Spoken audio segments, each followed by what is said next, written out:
আসসালামু আলাইকুম ব্রাদারের 220 pumper unit নিচের ডয়ার থেকে কাগজ টানে না। খুলে দেখলাম পাম্পার ইউনিটের যে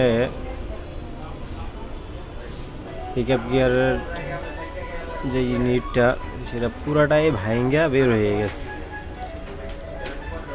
যার কারণে নিচের ডয়ার থেকে কাগজ টানে না। দেখছেন, পুরো স্লোট ভাঙ্গেই বের হয়ে গেছে, যার কারণে নিচের ডয়ার থেকে কাগজ টানে না। এই ব্রাদার একটা প্রিন্টার পাম্পার ইউনিট খুলতে লাগাইতে অনেকটাই সময় পার হয়ে যায়। এই যে দেখছেন, এই যে এটা ভেঙে বের হয়ে গেছে। তো কী পরিমাণ জোরে কাগজটা টান দিছে, যখন কাগজটা আটকে গেছে। এটা নিয়ে যে কোনো প্রিন্টার কাস্টমারকে সামনে রেখেই কাজটা করে থাকি বা করার চেষ্টা